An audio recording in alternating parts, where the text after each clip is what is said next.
Boa noite! Noite, Marcelo. Tudo bem, meu querido? Seja bem-vindo, meu amigo. Tá me escutando bem? Vocês estão me ouvindo, gente? Eu estou. Que Bora ver se ótimo. o cara vai dar um sinal aí pra gente. Eu creio que sim, viu? Que bom. Se Creio que você, tá. se você tá me ouvindo, eu acho que tá todo mundo ouvindo então. E quase que eu solto uma bola fora, porque eu tô acostumado, Lu, fazer as minhas lives 20 20, 19 19, 21 e 21. Eu tinha certeza que era 20 e 20, eu tava tranquilão, eu olhei pro relógio, 20 horas, eu falei, corre! Nossa, tá certo. Eu também fiquei imaginando assim, não, mas ele tá sabendo. Tá tudo Antes de certo. tudo, antes de tudo, meu amigo, eu só quero é, é, falar um pouquinho dessa honra de estar com você aqui. Quando eu encontro você, eu sempre aprendo mais com toda a sabedoria que você faz, do que você faz e do que você fala, né? Eu estou sempre aprendendo com você e é uma oportunidade maravilhosa do universo tá nos aproximando aqui como roda de homens. Eu participo da sua roda, né? Lá no, na homossexualidade saudável e participo dessa roda também dos machos de verdade. E antes de tudo, para a gente começar, eu quero agradecer de coração ao Uhum. o princípio masculino e feminino, essas duas forças que nos regem, né? Agradecer também a toda a minha ancestralidade, a sua ancestralidade e todos os homens que vêm atrás da gente, que está fazendo essa caminhada há muito tempo em busca dessa plena harmonia e consciência na nossa caminhada como homem, né? Que lindo. E é um grande prazer começar essa série de lives com você, para que a gente conheça um pouco mais, para que a gente entenda toda essa um pouquinho, eu sei que é pouco tempo, mas é uma complexidade, mas da forma que a gente pode passar e que você vai passar também, a gente pode entender um pouco mais de como é essa dinâmica desse atual masculino e desse masculino de antes que a gente vive, né? Ainda Uhum. vive muito através desse modelo, Sim. né? E a gente está em busca disso, de se reconhecer em algo que não seja tão opressor, né? Dentro Uhum. da nossa masculinidade, né? Uhum. Então, antes de tudo, eu quero dizer que esse grupo se chama Os Machos de Verdade, não só pela questão de ser, da origem dele ser lá de Fortaleza, e o nome macho é como se fosse o mano daqui de São Paulo. E aí, mano? Lá o pessoal usa muito o macho. Mas não só por isso também. O nome do grupo foi formado já para levar essa reflexão, esse questionamento e esse pensamento. O que é ser macho de verdade? Uhum. Então, quando procurei esse grupo, eu disse assim, não, onde é que eu estou me metendo? Macho de verdade. Nossa, mas eu gosto de, quando algo me desperta curiosidade, eu vou e Uhum. vou para ver o que é, né? Sim. E fui, não tive medo, tive coragem, a gente precisa ser corajoso, né? Para adentrar nesse caminho, nesses caminhos que se apresentam. E eu Uhum. fui Uhum. e estou lá nesse grupo até hoje. E paralelo a esse grupo, entrei na sua roda também, do homossexualidade saudável, e são duas rodas assim que vêm me trazendo só aprendizados e crescimento na minha caminhada, né? Então, Uhum. sou muito grato em estar representando essa roda aqui hoje, né? O meu amigo Leonardo Castelar me deu essa oportunidade de estar fazendo essa primeira, as outras serão com ele também, e eu estou muito feliz de estar com você, Marcelo, aqui, porque é uma pessoa que eu guardo no meu coração, né? Eu tive o maior prazer de te conhecer e já te acompanhava. E eu sou só agradecimento a esse momento de estar aqui, a sua disponibilidade de estar conosco. Para mim também, querido. Para mim é uma honra. Logo que você falou para mim, né, desse convite, fiquei super honrado de poder estar aqui com vocês, para a gente poder partilhar. Eu sinto que é uma mini partilha. A gente está aqui, é como se fosse um pedacinho da roda do trabalho que vocês fazem. Por aí, porque na verdade é uma coisa só, né? O que muda são os nomes, mas a gente vê que no Brasil hoje, principalmente no Brasil, existem diversos grupos reunindo homens de todos os tipos para a gente repensar junto, né? Para a gente poder questionar todos esses anos que a gente tem, esses séculos que a gente tem de patriarcado, de olhar para os nossos comportamentos, entender como que é essa tal da masculinidade tóxica ou dessa masculinidade frágil, elas estão impressas na gente, desde a nossa criação, independente da nossa orientação sexual, né? Então, acho extremamente importante, quanto mais a gente tem espaços como esse para a gente poder falar, para a gente poder trazer as nossas histórias e principalmente questionar, independente de qual seja o nome, né, dos grupos de trabalho, a intenção é a mesma, a gente se tornar mais consciente da nossa potência e que a gente possa cada dia mais canalizar essa potência para que a gente realmente concretize, né, o nosso servir aqui na Terra. Porque eu sinto que é muito esse movimento que a gente está. Isso. E interessante, Marcelo, é que assim é uma oportunidade valiosíssima dos homens se escutarem e falar também. Porque, assim, quando a gente vê a maioria dos encontros dos homens, assim, ou é num grupo de amigos para tomar uma cerveja, ou é para jogar um futebol, ou é em um lugar para conversar de outras coisas, de política, mas para falar a respeito dos seus sentimentos, falar a respeito dos seus questionamentos, quase que não há tanto espaço.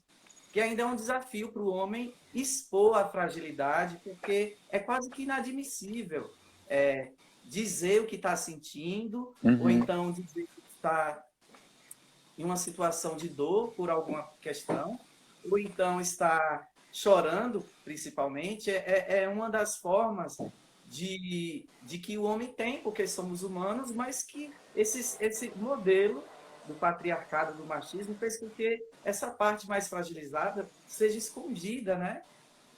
Então, quando as pessoas perguntam bem assim, poxa, masculinidade tóxica, masculinidade frágil. Algumas pessoas não sabem, às vezes, onde termina, onde começa a outra. Às vezes a pessoa, a depender do lugar que ela está, ela pode dizer que o outro demonstra uma masculinidade frágil e ele não, né? Eu queria que você falasse assim um pouquinho, né? A gente sabe que a gente vem desse patriarcado todo, dessa cultura, aonde diz que como o menino precisa ser, né? Como o menino precisa se portar, né? Sim. E eu acho que isso vem de lá, né, também. Eu queria que você falasse um pouquinho Bom, a acho respeito que da... eu gostaria primeiro então de me apresentar para as pessoas que ainda não me conhecem, né? Eu sou Marcelo Azevedo. Hoje eu tô com 41 anos de idade. Sou de São Paulo, nascido em São Paulo, mas toda a minha ancestralidade, né, como você começou a falar aí no começo da live, eu gosto muito de relembrar a minha origem, da onde que eu venho. Então, eu sou aquela típica família brasileira, porque além do final, né, eu tenho um Silva no meio do meu nome, então eu sou um da Silva, então eu sou bem raiz brasileira. Os meus avós, eles vieram do sertão de Alagoas, minha mãe trabalhou na roça, então uma família pobre, né, humilde, que vem de um lugar ainda de muito trabalho. Então, dentro da minha família, da minha linhagem, minha bisavó, ela era índia, por parte de pai, e tem toda essa ancestralidade, né? Africana, indígena, de portugueses. Então, eu sou um típico brasileiro, assim como todos nós, nessa mistura maravilhosa e que dá esse caldo.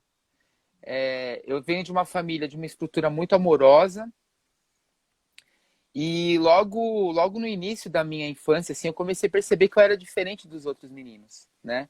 Porque eu não me identificava com brincadeira de luta, de bater, aquela coisa agressiva. E eu me sentia mais confortável com as meninas, que elas tinham brincadeiras mais lúdicas. Eu gostava de brincar de ser artista, né? Então eu era apresentador de televisão, eu era ator, na verdade eu era atriz. Eu fazia todos os papéis na personagem feminina. Até que eu comecei a sentir curiosidade, experimentar roupas da minha mãe. Então eu passava batom, usava vestido. Eu gostava de me sentir menina, né? Sem entender ao certo o que que era isso. Eu comecei a me ligar que isso não era tão legal já na escola. Quando eu comecei na escola a receber xingamentos. Que eu era menininha, que eu era viadinho, sem nem entender o que que era isso, né? Mas já sabia que era alguma coisa que eu não queria ser. Então, amigo, dos 7 anos até os 14 anos de idade foi um período, assim, de silêncio, porque eu não tinha com quem compartilhar isso. Eu tinha muito medo de falar sobre essas coisas com os meus pais, porque na minha cabeça de criança, se meus pais descobrissem tudo que eu sentia aqui dentro, eles iriam me abandonar, ou eles iriam separar. Eu sabia que ia causar desgosto para eles, e a coisa que eu menos queria no mundo era causar desgosto para os meus pais, né? Então foi um período que eu frequentei bastante a igreja católica, depois comecei a frequentar a igreja evangélica, que foi a minha escola espiritual. Foi um lugar que me deu uma base espiritual muito forte, mas muito cheio de dogma ainda. Então eu lembro que todos os dias, antes de dormir, eu pedia para Deus mudar aquele sentimento que eu tinha, principalmente de olhar para meninos de uma forma diferente, porque na minha cabeça aquilo era pecado, aquilo era errado. Então eu tive um crescimento, principalmente olhando para minha sexualidade, que tem tudo a ver com o que a gente está falando, né? Dessa questão da masculinidade frágil. Eu cresci sentindo que minha sexualidade ela era errada. Eu sentia que minha masculinidade, que minha sexualidade era suja. E aí, a partir de mais ou menos de uns 14, 15 anos, eu cheguei num colapso, porque realmente eu tinha pensado em tirar minha vida. Porque eu não aguentava mais sentir aquele sofrimento de abafar todos aqueles sentimentos. Então, na escola, enquanto todos os meninos estavam dando o primeiro beijo, mandando cartinha, paquerando e tal, aquilo tudo para mim era uma grande tortura. Porque eu não sentia aquilo pelas meninas. Eu queria fazer aquilo com os meninos, mas eu não podia. Então, a minha válvula de escape era uma agenda que eu ficava escrevendo em códigos para que ninguém que pegasse essa agenda descobrisse meu primeiro grande amor, que era no ginásio o menino que jogava futebol, era o goleiro. Foi minha primeira paixão. Mas só que aí, assim, eu tive um surto e pensei em me matar. E nesse dia que eu pensei em tirar minha própria vida, foi um momento de estalo, assim, de grande transformação, para eu poder começar a me aceitar. Porque nesse dia eu fui para a igreja, e aí eu tinha falado que se Deus não falasse com a minha alma, eu nunca mais entraria naquele lugar. Eu iria abandonar a religião, a igreja, Deus, tudo, né? E aí eu fui para a igreja e nesse dia, o irmão que estava conduzindo o culto, ele falava exatamente assim, hoje você pensou em tirar a sua própria vida e você entrou nessa casa dizendo que se Deus não falasse com o seu coração, você nunca mais entraria nessa casa. E ali eu já estava chorando porque eu sabia que Deus estava falando com a minha alma, né? E ele lia uma parte da Bíblia como se o pastor tivesse deixando as 99 ovelhas para cuidar de uma que estava querendo fugir do rebanho. E aí ele falava, bem nessa parte da palavra, ele falava assim, Deus manda te dizer, eu amo você do jeito que você é. Então, foi um primeiro movimento assim de aceitação, de poder me aceitar, que é o primeiro passo. E a partir dali, Lu, eu comecei a olhar para essa masculinidade de uma forma inconsciente. Eu não tinha consciência do que significava ser homem, até porque, como eu sempre fui chamado de gay, de bicha, de menininha e tal, olha que louco isso. Ao longo da minha vida inteira, depois que eu me assumi, que eu me aceitei, que eu comecei até depois trazer isso para minha vida, né, profissional, familiar, eu comecei a entender que eu não me via como homem. Eu me via como gay. E faz pouco tempo que eu olhei pro espelho e eu falei, não, eu não sou gay. E na verdade eu sou um homem gay. Eu sou um homem e estou gay. Na verdade, né? Então não tem um sou nisso tudo. Então quando a gente fala de masculinidade, é uma coisa que eu gosto muito de trazer pra gente pensar junto como um exercício. A primeira coisa, pensar para você o que é ser homem.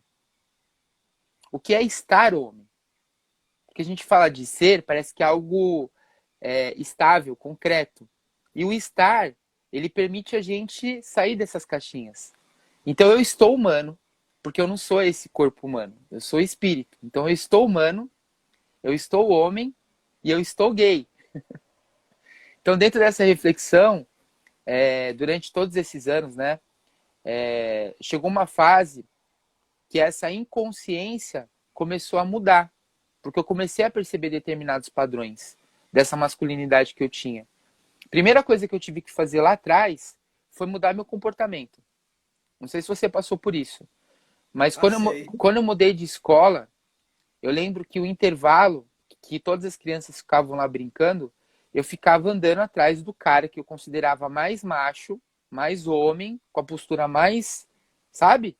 E ficava brincando de mímico, para imitar esse comportamento, para que eu não apanhasse mais. Então foi a estratégia que eu encontrei lá atrás para me proteger. E a partir dali eu comecei a colocar várias características de um masculino aceitável. Da forma com que eu gesticulava, a forma que eu falava. Então no começo era tipo dirigir carro, sabe? Você pensa, agora embreagem, agora a primeira, agora eu vou respirar. Não, eu não posso dar pinta, não. Então era uma loucura dentro da minha cabeça. Ficava uma coisa engessada, sabe? Eu acho que quem olhava de fora sentia isso. Percebia que tinha alguma coisa diferente.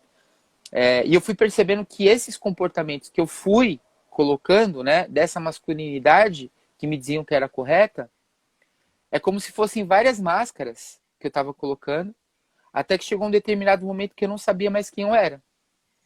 Não sabia mais quem eu era como homem, não sabia mais quem eu era como gay, não sabia mais quem eu era como ser. E ali foi um momento de disruptura, assim, né, de realmente olhar para todos esses padrões e questionar. Quem sou eu como esse ser? Quem sou eu como esse homem? Ou como esse gay? E é esse padrão que a gente está aqui agora. Você sente que para você também foi assim? Eu sinto, porque assim, na minha adolescência, eu me via homem, mas eu não podia, não conseguia fazer nem alcançar aquilo que os outros meninos faziam. Então eu tive minha fase de tentar ser aceito pelo grupo. Meu pai, eu era meio que revoltado com o que meu pai dizia, né? Porque eu queria fazer teatro desde criança Uhum, também. E aí eu ouvi dizer bem assim, ah, não, esse menino não pode fazer teatro porque senão ele vai ser viado mais cedo. Porque eu já era diferente. Eu digo, poxa, e agora? Aí eu disse, não, quando eu ficar de maior eu faço. Mas aí a minha revolta era tão grande que eu consegui um grupo onde eu consegui mostrar minha agressividade. Eu comecei a tocar, e tocava heavy metal com um grupo, e eu expressava toda a minha revolta tocando, né? Eu tive minha fase roqueiro de cabelão e tudo. E aí, quando eu já fiquei com uns 19 anos, assim, isso reprimindo tudo, reprimindo minha vida sexual e tudo, porque eu não me aceitava ainda, né? Eu fazia tudo de contrário do que meu pai queria, eu fazia. Só para bater de frente. E eu digo, poxa, já que eu tive que sufocar o que eu queria ser artista desde criança. Aí eu digo, não, então eu vou bater de frente. E aí eu ficava numa birra com ele, numa briga, que quando eu completei 22 anos, aí eu me libertei assim. Aí eu digo, ó, eu me libertei e disse, não, agora eu já tô com o gogó grosso, né? Que diz assim, quando você tiver de gogó grosso, assim, aí você vai resolver sua vida. Aí eu cheguei, saí, fui viver minha vida e tudo. E eu lhe dizer que foi fácil, não foi, porque é uma briga que a gente compra, né? uhum, Briga com os amigos, todo mundo quer tomar parte da sua sexualidade, se você já transou, se você namora, como é que você transa, uhum. é, você não pode ter jeito feminino nenhum, né? Então aí já me falaram bem assim, Luciano, mas você não parece nem que é gay, porque você não tem cara de viado, assim. Você não tem cara. Eu digo, "Ô, como é isso? Não, mas fique calmo, porque se você tiver uma cara assim, mais assim, você, ó, né?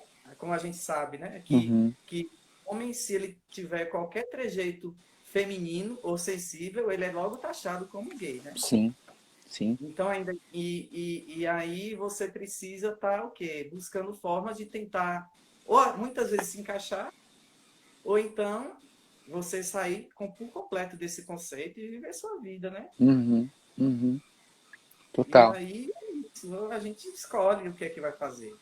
Só que muitas vezes a gente se sufoca, às vezes a gente busca uma forma de tentar respirar quem se é de verdade, né? Busca outros caminhos, né?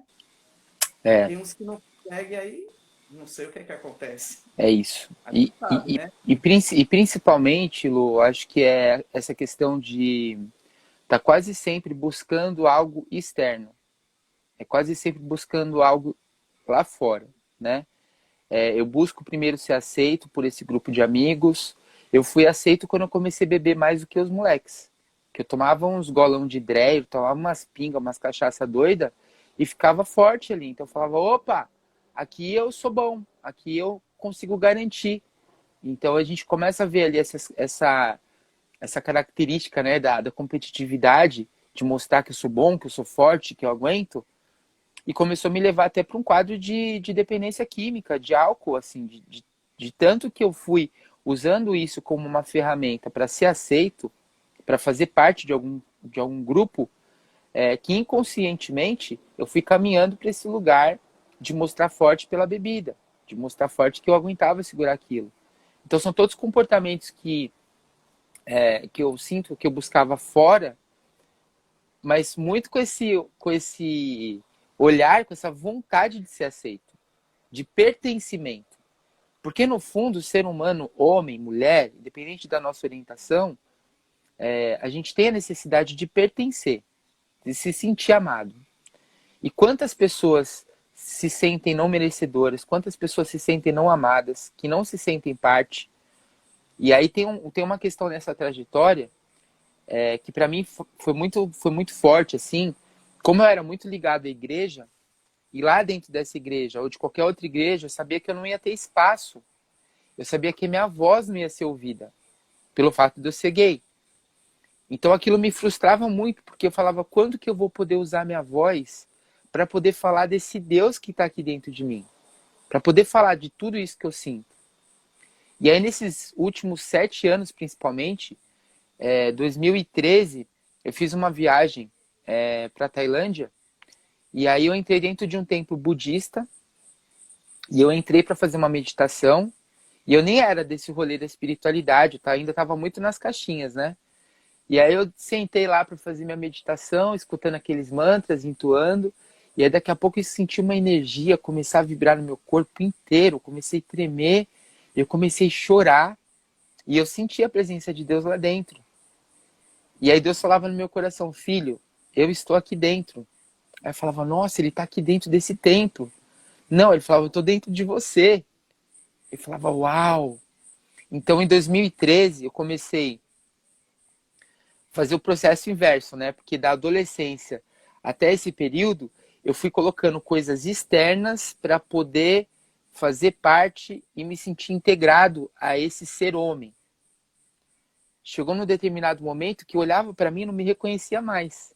É como se eu estivesse olhando para um espelho e na frente desse espelho estava o Marcelo com um monte de blusa, de cachecol, de touca, de bermuda, de meia, com várias coisas que nem eram minhas, né? Como se fossem peças que eu fui colocando e eu estava totalmente mobilizado, assim, por trás de um monte de camada.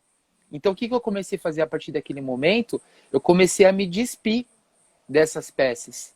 E essas peças eram todas essas crenças, né? Eram todos esses comportamentos e todos esses padrões que a sociedade estava falando para eu colocar, para que eu pudesse me sentir aceito.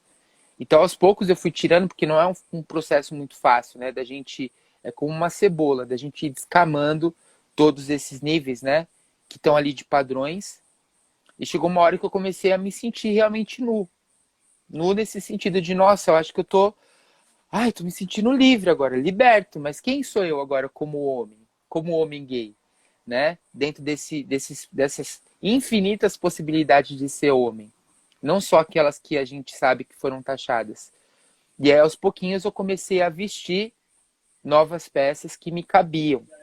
E saber que essas peças que me cabem, elas são temporárias. Eu posso usar ela hoje e amanhã não usar mais. porque a gente está em constante evolução. E dentro desse processo chegou uma hora que eu falei, a minha voz é como se minha garganta estivesse explodindo para que eu falasse sobre todos esses processos. E foi assim que eu comecei a escrever, porque eu não conseguia, eu não tinha esse espaço para falar com os meus amigos, né, dessas dores que eu tinha. Porque até então o rolê que eu tava era aquele rolê da festa, da balada, do sexo, das drogas, e eu não tinha espaço para poder falar sobre essas questões. E eu estava me sentindo muito sozinho. Então esse processo de solidão que nós homens hoje passamos muitas vezes é um processo que a gente se sente só, mas a gente não está só. Porque a dor que eu estava sentindo e achava que era só minha, eu precisei primeiro colocar tudo num caderno, que eu comecei a escrever todos esses sentimentos.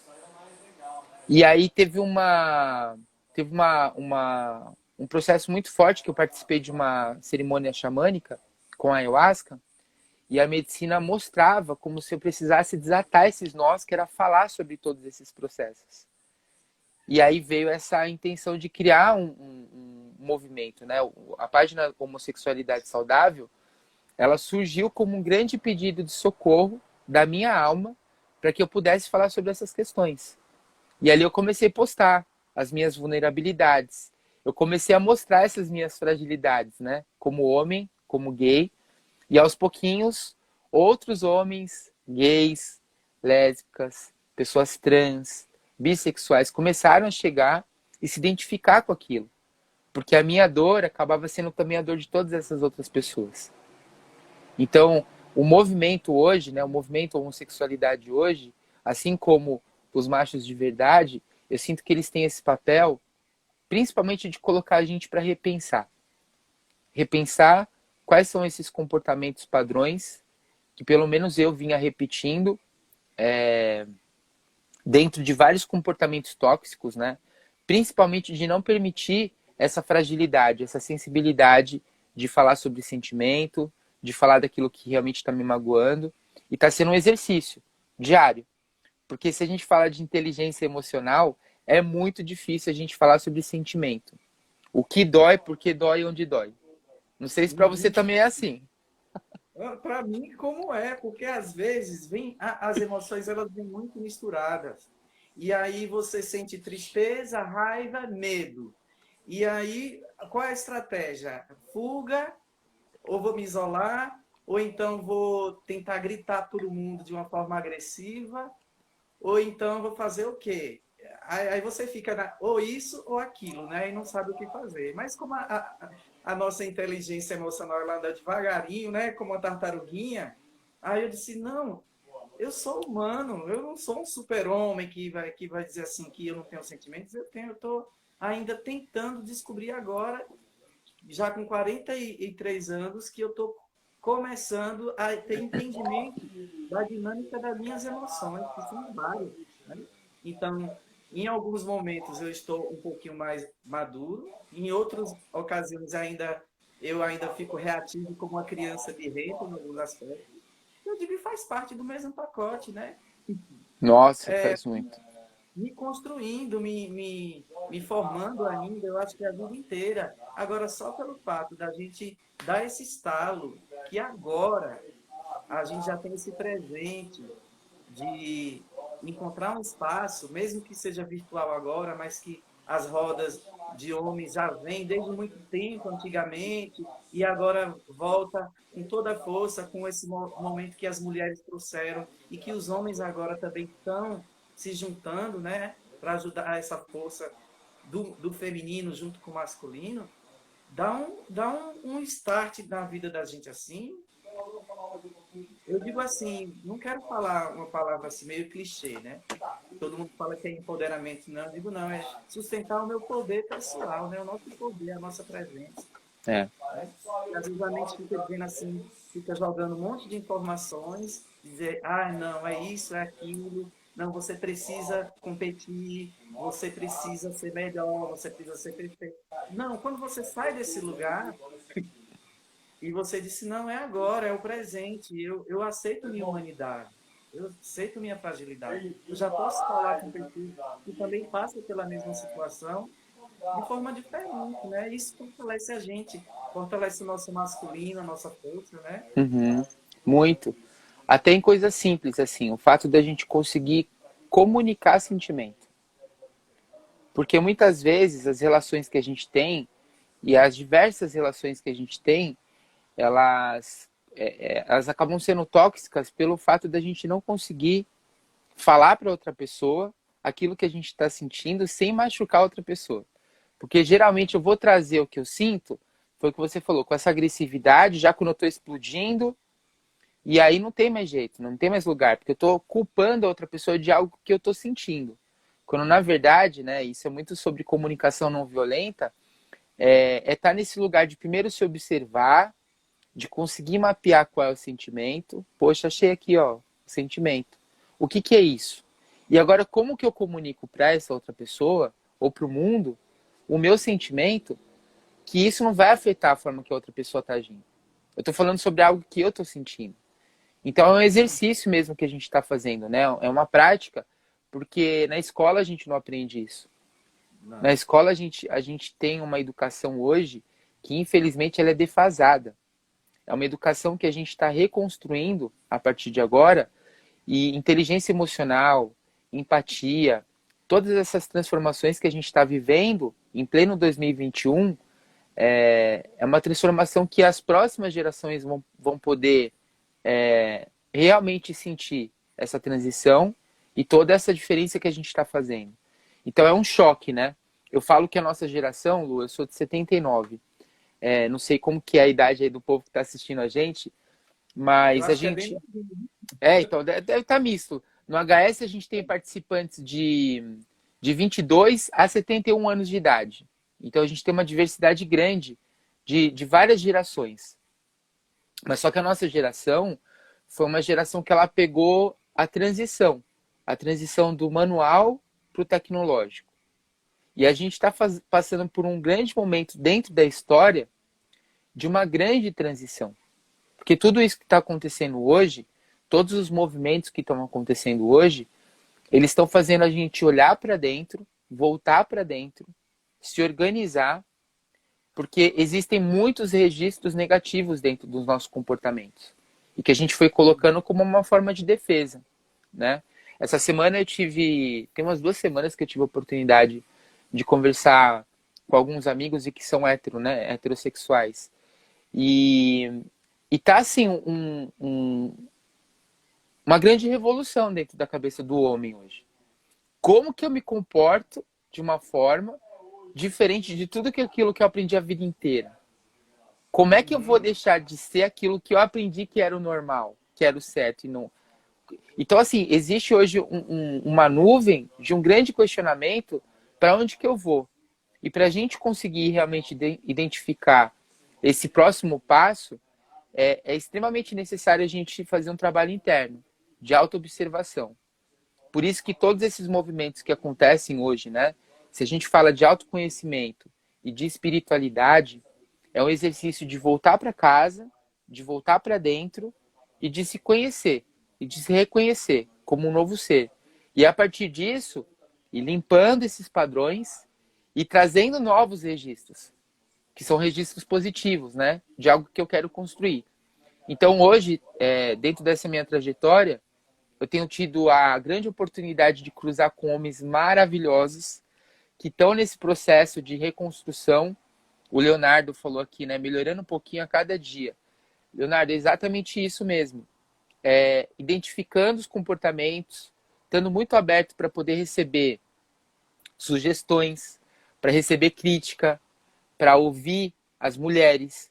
Porque mesmo sendo um homem gay hoje, eu percebo o quanto eu sou machista, o quanto eu sou homofóbico, transfóbico, né? O quanto muitas vezes até mesmo existe esse machismo em relação à mulher, porque é estrutural. Isso tá impregnado em todos os seres. De que forma que a gente pode questionar isso para começar a mudar esses padrões? É.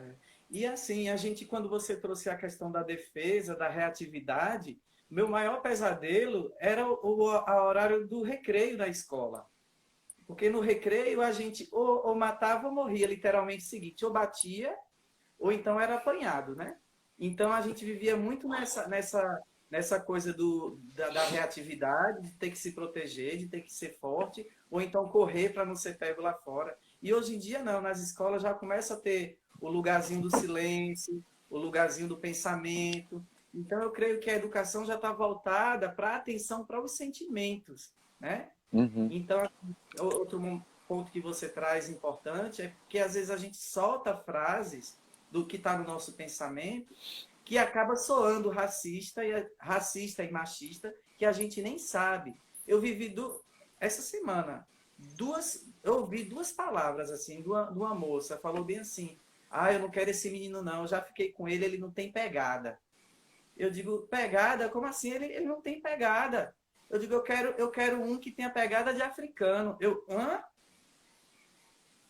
Aí aquilo soou assim, eu digo, poxa, eu digo, ah, entendi. Tipo assim, um homem, ela trouxe a objetificação do homem, né? Uhum. Além, ela usou o homem negro como um homem viril e forte e que ele daria para ela o prazer que ela queria, que o outro não saberia. Uhum. Então, eu vi isso e vi também um monte de mulheres hoje, essa semana também, estava falando a respeito de uma atriz que deu um vibrador para outra, né? E aí o pessoal estava dizendo assim, poxa, é humilhação para o marido dela, porque a mulher está usando um vibrador. Aí você vê a cobrança que o homem tem que ser o machão viril, né? Que não pode negar fogo em momento algum, e também do homem precisar ser aquele modelo que ele precisa ser o comedor, né? Usando a linguagem Uhum. mais popular e vulgar também. Então, aí a gente vê que isso sai de forma tão automática que se a pessoa não para observar como ela está trazendo, ela fala às vezes que nem é dela, que ela escutou, ela nem sabe o que quer, né? Então, assim, só a gente ter a oportunidade agora de parar para Uhum. observar e refletir essas falas. Uhum. É por isso que o homem está chegando nesse ponto que você falou, muitos homens héteros não sabem nem como se comportar e do que falar.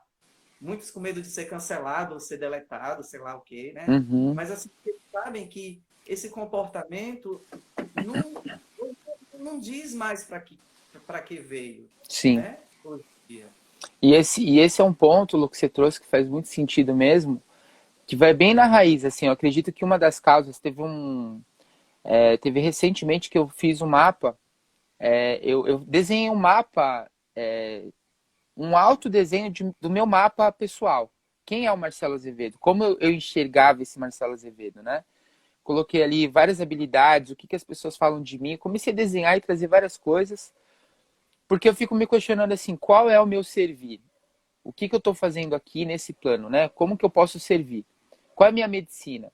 Porque a gente fala muito de trabalho, a gente fala muito de profissão, mas é muito raro os momentos que a gente olha para poder identificar realmente quais são os nossos dons. E aí eu comecei a colocar para poder identificar qual é um problema que me incomoda muito no mundo e como que eu poderia resolver esse problema. E um dos primeiros que apareceu lá no topo da lista dos problemas do mundo que mais me incomoda é o machismo e a homofobia. Porque eu sofri isso na pele, a gente sofreu isso na pele. E a gente sabe o quanto de pessoas que ainda sofrem, né? As mulheres que sofrem violência doméstica, as pessoas trans que são as que mais morrem hoje no mundo, né? No Brasil, isso com estatísticas. E eu falei, legal, aqui eu tenho um ponto para poder trabalhar. De que forma que a gente pode trabalhar com esses homens? De que forma que eu posso me aproximar desses homens? E uma das causas, né, para esse machismo, para essa homofobia, tá nessa masculinidade frágil. Tá nesse homem não poder expressar o que ele sente de verdade. Então, fora ele tá uma máquina potente, agressiva, né, descontrolada como uma máquina mesmo, tentando quebrar tudo e todos, porque dentro ele tá quebrado. Então, qual é o tipo de trabalho que a gente pode fazer para evitar que o homem chegue nesse extremo, para evitar que o homem vá para esse lugar da agressão? E um dos pontos que eu acredito que são os principais é a gente repensar essa sexualidade. Porque existe uma sexualidade extremamente distorcida, né? A gente cresce sem ter uma educação sexual. sem falar sobre sexualidade. E aonde que a gente aprende essa sexualidade? Muitas vezes na pornografia, né? Na E pornografia. Isadora, ela está trazendo uma fala bem interessante, que ela está dizendo assim, Maravilhosa, que Isadora. esse machismo assola também as mulheres lésbicas que não são femininas e que replicam o comportamento de comedor, pois se sentem interiorizadas por não terem pênis, né? Então, assim, o que você falou, a gente repensar a forma que a gente aprende essa sexualidade. Muitas vezes o acesso é só pela pornografia, né? Uhum.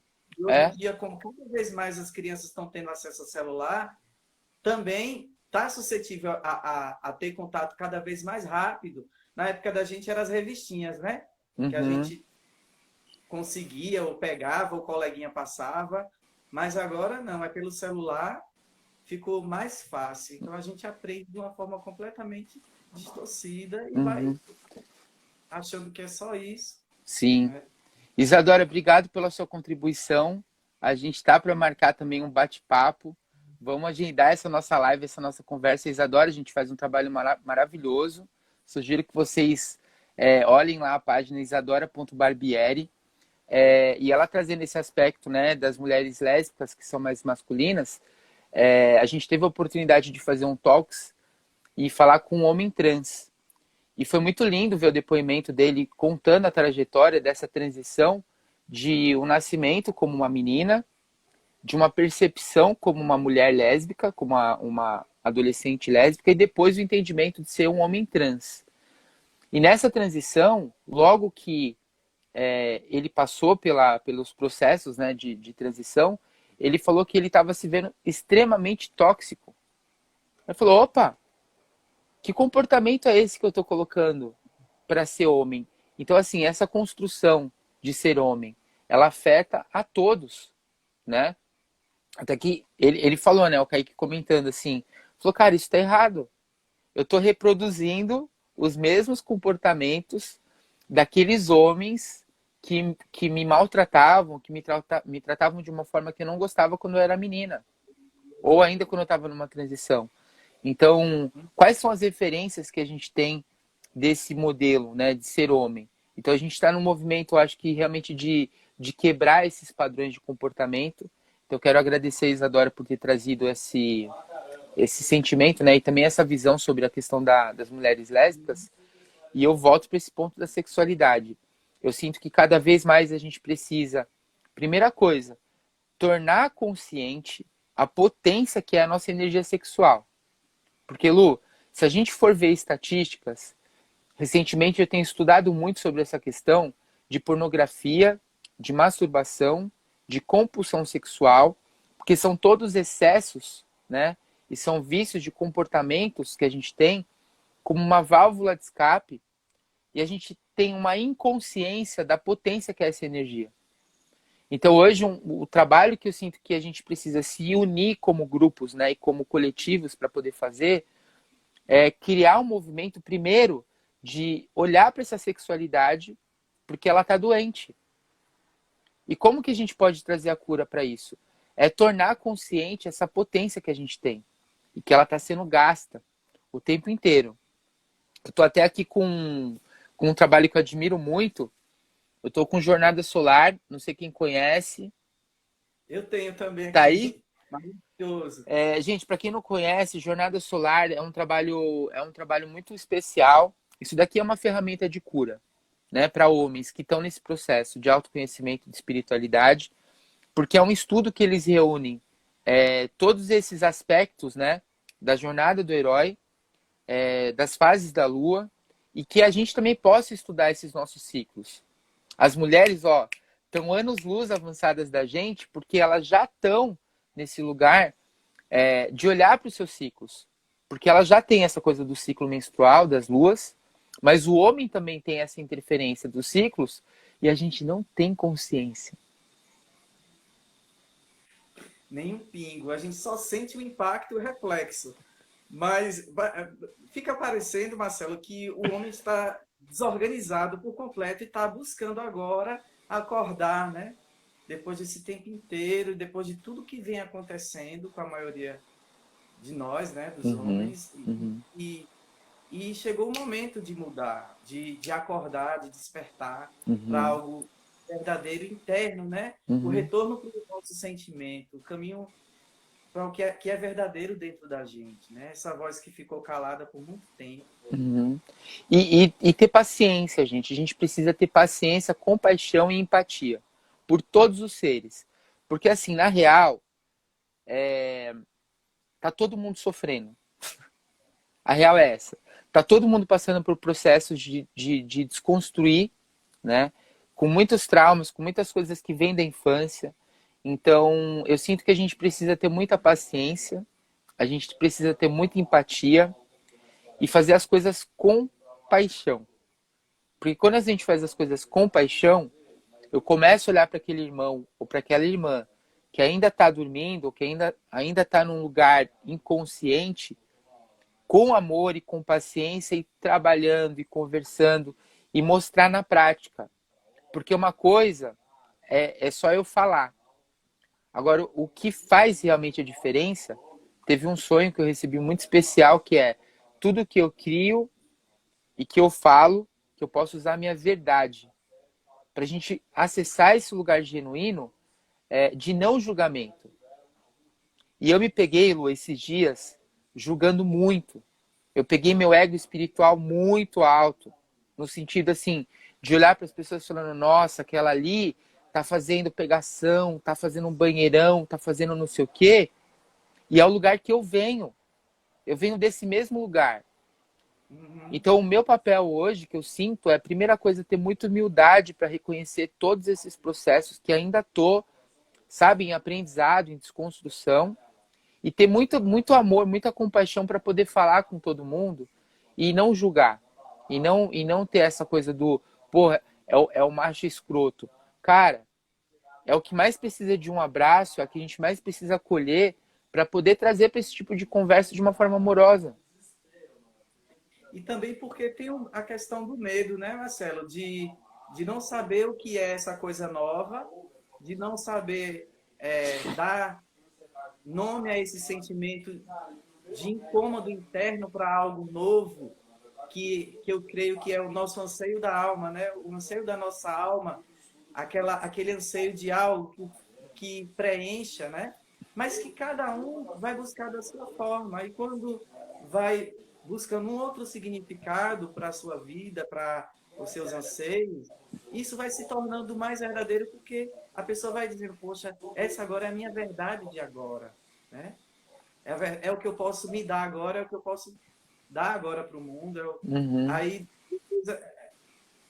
é o ritmo de cada um, né?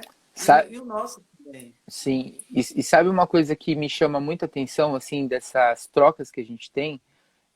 No ano passado, principalmente por causa da pandemia, durante um ano, nós tivemos 90 encontros entre partilhas, talks, vivência. Foram 90 encontros como esses. E ter a oportunidade de escutar, foram mais de 1.800 homens falando de diversos temas, né? Ter a oportunidade de ouvir as histórias, de ouvir essas dores, né, de outras pessoas, vai munindo a gente, né? A Uhum. gente vai fortalecendo essa estrutura interna, porque essa estrutura interna estando fortalecida, eu deixo de buscar fora e eu começo a nutrir de dentro para fora. Então eu começo a transbordar isso para as pessoas. E uma das coisas que me chamou muita atenção nessas conversas, até para exemplificar, né? A pessoa fala, mas o que, que seria uma masculinidade frágil? Ou esse linear entre a tóxica, né? Situações do tipo, o homem, por exemplo, quando ele tem baixa de libido, e ele não tá sentindo tesão, ele não tá ficando de pau duro, ele tá junto de uma mulher, o primeiro pensamento que vem na cabeça dele, sabe qual é? Fudeu, eu sou gay. Sabe? E aí ele começa nesse complexo e ele fica se martirizando porque também ele não quer ser gay. Porque ele sabe que ser gay é ruim. Nesse sentido, porque Uhum. ele é um agressor. Ele não quer estar nesse lugar do oprimido. Então parece que está tudo relacionado com esse falocentrismo, né? Eu só sou homem, eu sou macho e viril, quando eu tô com meu pau duro? E nesses casos, e quando a gente tem um homem trans, pelo fato dele não ter o pênis, ele não é homem, então quer dizer que a nossa masculinidade, ela tá centrada no falo?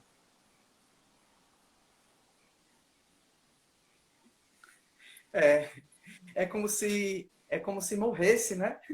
O homem morreu, não existe mais o homem, não tem o pênis. Imagine isso. Nessa pandemia é uma coisa assim que que a libido da maioria das pessoas deu uma baixa, né? No sentido de você estar em contato com luto, estar em contato com tristeza, com tudo tá parado, e cadê a energia que você busca e às vezes falta, né? E assim, esses movimentos de busca de equilibrar a respiração, de fazer contato com a sexualidade mais saudável, me fez entrar em contato com essa força que tem de criatividade, né? Que a nossa energia sexual e vital tem e se expressa em várias áreas da vida da gente. Então, assim, eu também fui em busca, né, de fazer contato com esse mergulho interno com o meu corpo, a descoberta da minha sexualidade de uma forma mais equilibrada, e fui ressignificando muita coisa, e graças a também aqueles movimentos que o grupo fez, né, a Homossexualidade Saudável fez, que eu também participei com você de outra imersão final do ano também, eu fui para um lugar de apropriação mesmo dessa energia sexual de uma forma bem mais saudável, no sentido de ter o controle dela, né? De saber como ela pode se expressar em várias áreas da vida da gente, não só na nível do contato sexual com outra pessoa, né? Esse Que a gente contato, pensa... esse contato sexual, Lu, tá muito limitado ao genital. A gente está muito padronizado com a pornografia. Você encontra com qualquer pessoa, pergunta como que tá a vida sexual dessa pessoa. Se ela está satisfeita realmente com a vida sexual dela. Porque parece que todo padrão está direcionado, né, pro comportamento. Eu chego, dou um beijinho, tem sexo oral, e aí tem penetração, e aí a gente goza e tá tudo bem. E depois, você está se sentindo nutrido? Porque parece que está tudo de novo concentrado no genital. E a gente tem um corpo inteiro para poder explorar. Uhum. E essa energia, ela pode ser utilizada de tantas outras formas e que a gente não tem esse acesso. Eu sinto que hoje esse movimento que a gente está tendo, o Tantra tem um pilar extremamente importante, né, na minha vida, porque o Tantra ele traz essa consciência de que toda essa energia ela pode ser compartilhada com o outro, não necessariamente numa experiência sexual, mas de uma grande troca energética.